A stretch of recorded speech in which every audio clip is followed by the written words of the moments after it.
আজকে তৈরি করে দেখাবো চিড়া লাচ্ছি। খুবই মজার এই চিড়া লাচ্ছিটি, আর সে সাথে তৈরি করা খুবই সহজ। মাত্র অল্প কিছু উপকরণ দিয়ে এই চিড়া লাচ্ছিটি ঘরে তৈরি করা যায়।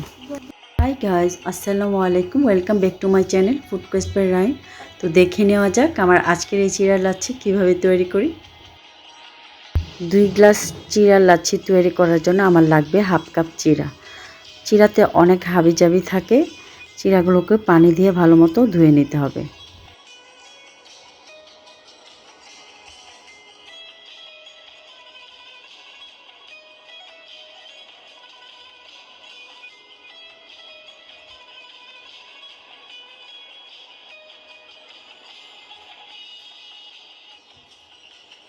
চিড়াগুলো আমার একদম ভালো মতো ধোয়া হয়ে গেছে, আর সেই সাথে চিড়াগুলো নরমও হয়েছে। তো আমি এখন সবগুলো ব্লেন্ডার জারে দিয়ে দিব এক এক করে। চিড়ার লাচ্ছিতে চিনির পরিবর্তে আমি খেজুর ইউজ করছি।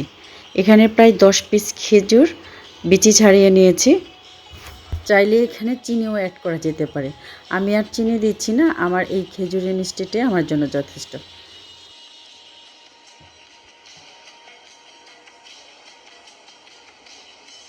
এরপর এর সাথে অ্যাড করব half cup yogurt. Half cup করে আমি এখানে 2বার ইয়োগার্ট দিয়েছি। এরপর যাবে 1 বাটি আইস কিউব। এখানে প্রায় 12-13টির মতো আইস কিউব আছে। চাইলে এখানে আইস কিউবের পরিবর্তে ঠান্ডা পানিও দিয়ে যেতে পারে। এরপর হাফ কাপ লিকুইড দুধ দিয়ে ভালো মতো ব্লেন্ড করে নিতে হবে।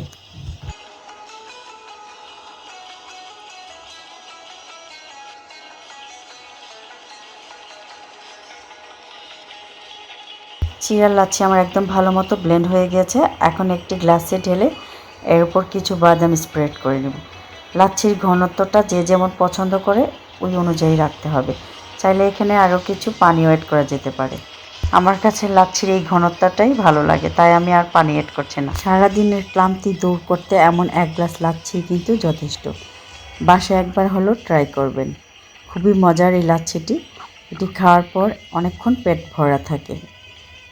যারা সেহরিতে ভাত খেতে চান না, তারা চাইলে সেহরিতে এই লাচ্ছিটি সার্ভ করা যেতে পারে। রেসিপিটি কেমন হলো একটি কমেন্ট করে জানাবেন।